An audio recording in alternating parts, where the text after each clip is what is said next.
Hello everyone.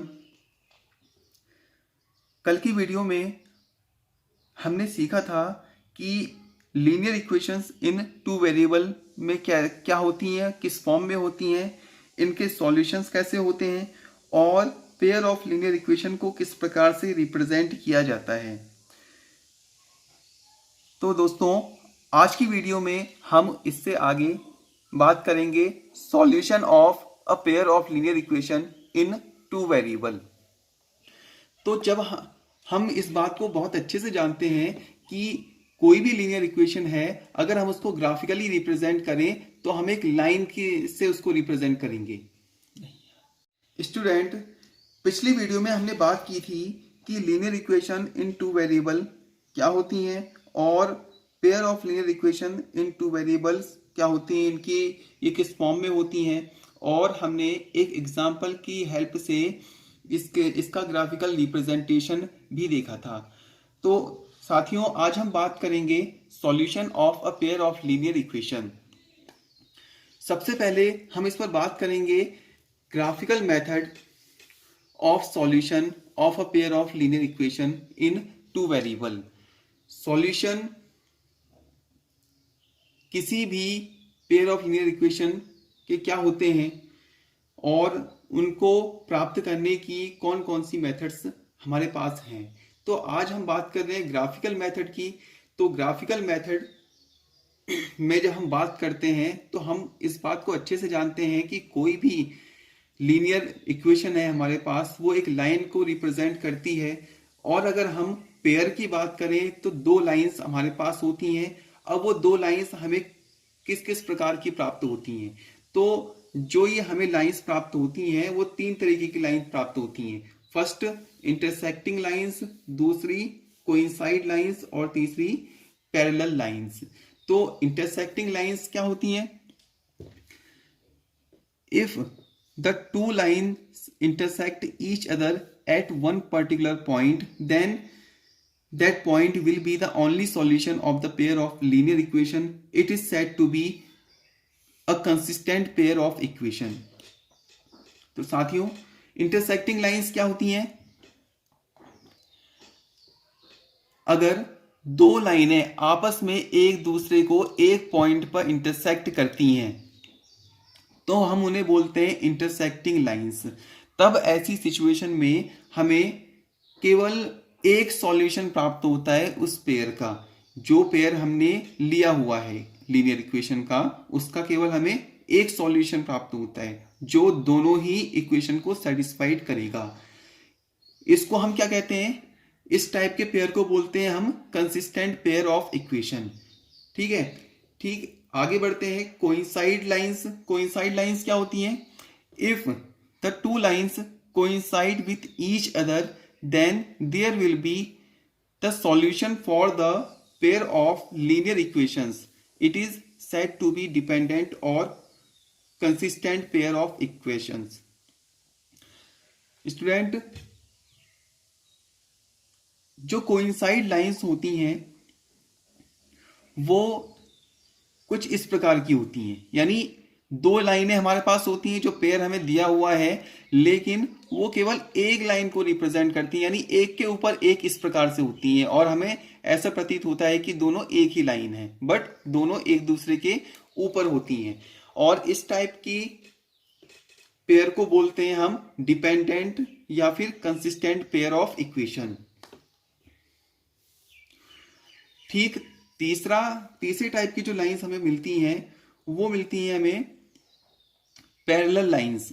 If the lines are parallel, then there will be no solution as the lines are not intersecting at any point. It is said to be an inconsistent pair of equation. जो parallel lines हैं, हम जानते हैं parallel line किस प्रकार की होती हैं। अगर हमें किसी पेयर में टू लाइंस पैरेलल मिलती हैं, तब ऐसी सिचुएशन में हम उस पेयर का कोई भी सॉल्यूशन नहीं होता है और इसी वजह से इस टाइप के पेयर को बोला जाता है इनकंसिस्टेंट पेयर ऑफ इक्वेशन।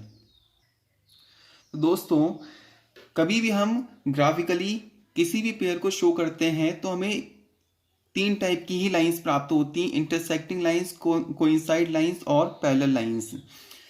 लेकिन हम पता कैसे करेंगे कि इंटरसेक्टिंग लाइंस कब प्राप्त होंगी, कोइंसाइड लाइंस कब प्राप्त होंगी और पैरेलल लाइंस कब प्राप्त होंगी?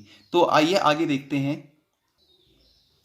दोस्तों, आपको ये जो टेबल दिखाई दे रही है, इस टेबल की हेल्प से हम जान सकते हैं कि कौन सी लाइन इंटरसेक्टिंग लाइंस होंगी, कौन सी कोइंसिडेंट लाइंस होंगी और कौन सी पैरेलल लाइंस होंगी। तो देखते हैं। फर्स्ट कॉलम में हमें पता लिखा है pair of equation, second column में रेशियो कंपैरिजन, थर्ड कॉलम में ग्राफिकल रिप्रेजेंटेशन और फोर्थ कॉलम में एल्जेब्राइक इंटरप्रिटेशन। तो पेयर ऑफ इक्वेशन किस फॉर्म में होता है हम जानते हैं, a1x plus b1y plus c1 equal to 0, a2x plus b2y plus c2 equal to 0। अगर हम x और y के जो कॉफिशिएंट हैं उनके रेशियो का कंपैरिजन करते हैं तो हमें मिलता है a1 upon a2 doesn't equal to b1 upon b2। अगर सिचुएशन इस प्रकार की होगी, यानी कि जो हमारे पास a1 और a2, b1 और b2 हैं, इनका रेशियो इक्वल नहीं होगा, तब हम बोलेंगे कि उनका जो ग्राफिकल रिप्रेजेंटेशन होगा वो इंटरसेक्टिंग लाइंस होगा। और ऐसी सिचुएशन पर जिस पॉइंट पर ये एक दूसरे को इंटरसेक्ट करेंगे वही उसका सॉल्यूशन होगा, केवल एक सॉल्यूशन हमें प्राप्त होगा। जैसे कि हम इस एग्जांपल में देखते हैं, 2x minus 3y plus 5 equal to 0, 3x minus 7y plus 10 equal to 0। यहां पर अगर हम a1 a2 b1 b2 की जगह पर जो नंबर्स दिए हैं उनका रेशियो लेते हैं तो हमें मिलता है 2/3 और -3/-7, यानी कि 3/7। और हम क्लियरली बोल सकते हैं कि 2/3 कभी भी 3/7 के इक्वल नहीं होगा। तब ऐसी सिचुएशन में जो हमें सॉल्यूशन मिलेगा वो केवल एक सॉल्यूशन प्राप्त होगा। आगे देखते हैं।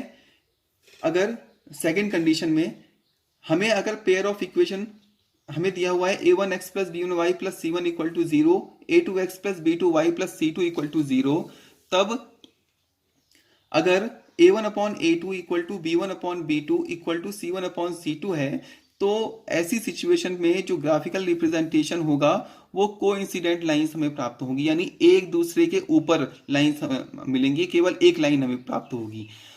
और उनका जो एल्जेब्राइक इंटरप्रिटेशन होगा, यानी जो सॉल्यूशन हमें मिलेंगे वो इनफाइनाइटली मैनी सॉल्यूशंस होंगे, क्योंकि अगर जब हम दो लाइंस एक दूसरे के ऊपर होंगी तो वो प्रत्येक पॉइंट पर एक दूसरे को क्या करेंगी, टच करेंगी। तो ऐसी सिचुएशन पर उनके जो सॉल्यूशन होंगे वो भी इनफाइनाइट होंगे। तो आइए देखते हैं, इसको भी एक एग्जांपल से समझते हैं। हमारे पास कोई इक्वेशन है, पेयर ऑफ इक्वेशन है 2x plus 5y minus 10 equal to 0, 4x plus 10y minus 20 equal to 0। अब ऐसी सिचुएशन में अगर हम 2/4 की बात करें तो इसकी वैल्यू हमें मिलेगी 1/2, क्योंकि 2 से 4 2 पर कैंसिल आउट हो जा रहे हैं, तो 1/2। ठीक इसी प्रकार से 5/10 लें तो ये भी हमें 1/2 मिलेगा, और -10/-20 लें तो ये भी हमें 1/2 मिलेगा। तब ऐसी सिचुएशन में क्या आ रहे हैं हमारे पास, 2/4 equal to 5/10 equal to -10/-20 equal to 1/2। यानी कहने का मतलब है a1/a2 equal to b1/b2 equal to c1/c2। तब ऐसी सिचुएशन में ये जो हमारे पास पेयर है इक्वेशन का, वो कोइंसिडेंट लाइंस प्राप्त होंगी हमें ग्राफ में, और उस टाइम पर इनके सॉल्यूशन इनफाइनाइट होंगे। ठीक तीसरी कंडीशन पर बात करें हम, अगर हमारे पास जो पेयर दिया हुआ है, अगर उसमें जो रेशियो है a1/a2 b1/b2 के बराबर है लेकिन c1/c2 के बराबर नहीं है, तब ऐसी सिचुएशन में हमें पैरेलल लाइन प्राप्त होंगी और हमें कोई भी सॉल्यूशन प्राप्त नहीं होगा। तो दोस्तों, हमें सॉल्यूशन तभी प्राप्त होता है जब दो लाइन एक दूसरे को किसी पॉइंट पर टच करती हैं या फिर एक दूसरे के ऊपर होती हैं, तब या फिर कोइंसाइड होती हैं, तब हमें पता कोई भी सॉल्यूशन मिलता है, अन्यथा हमें कोई भी सॉल्यूशन नहीं प्राप्त होता है। तो थर्ड कंडीशन के लिए भी हम को भी एग्जाम्पल से समझते हैं। अगर हमारे पास कोई पेयर है 3x minus 7y plus 15 equal to 0 और minus 2x minus 12x minus 28y plus 30 equal to 0, तब ऐसी सिचुएशन में हम देखेंगे, यहां पर भी माइनस ले लेते हैं, यहां पर हम देखेंगे -3 अपॉन -12 इक्वल टू आता है हमारे पास 1/4, -7 अपॉन -28 इक्वल टू भी हमारा आता है 1/4, 7 4 जा 28 होता है, 3 4 जा 12 होता है, और 15 अपॉन 30 को लेते हैं तो हमें मिलता है 1/2, क्योंकि 15 2 जा 30 होता है। तब यहां पर हम देखें -3 अपॉन -12 इक्वल टू -7 अपॉन -28 तो है, बट ये इक्वल नहीं है किसके, 15 अपॉन 30 के। तब ऐसी सिचुएशन में ये जो हमारे पास पेयर है, ये इनका जो ग्राफिकल रिप्रेजेंटेशन होगा वो पैरेलल लाइंस का होगा, और ऐसी सिचुएशन में हमें कोई भी सॉल्यूशन प्राप्त नहीं होगा। दोस्तों, इक्वेशन को सॉल्व करते समय हमें ये जो रेशियो कंपैरिजन है इसका पता होना जरूरी है। ये जो टेबल है बहुत ही ज्यादा इंपॉर्टेंट है। इसकी हेल्प से हम डायरेक्टली पता कर सकते हैं कि कौन सा पेयर इंटरसेक्टिंग लाइंस का होगा, कौन सा कोइंसिडेंट लाइंस का होगा, कौन सा पैरेलल लाइंस का होगा। दोस्तों, अगर आपको वीडियो पसंद आई हो तो प्लीज आप वीडियो को लाइक करिए और कमेंट करके जरूर बताइए कि ये जो टॉपिक है आपको समझ आया या फिर कहाँ पर आपको प्रॉब्लम हुई। और प्लीज़ इसको ज़्यादा से ज़्यादा शेयर कीजिए, और जो नए व्यूअर्स हैं वो प्लीज़ चैनल को सब्सक्राइब करिए। कल हम नेक्स्ट टॉपिक पर पढ़ेंगे, यानी जो पेयर ऑफ लीनियर इक्वेशन को सॉल्व करने की जो एल्जेब्राइक मेथड्स होती हैं उनके बारे में डिटेल में पढ़ेंगे और उनसे रिलेटेड क्वेश्चंस को भी सॉल्व करेंगे। तो मिलते हैं अगली वीडियो में, तब तक के लिए धन्यवाद।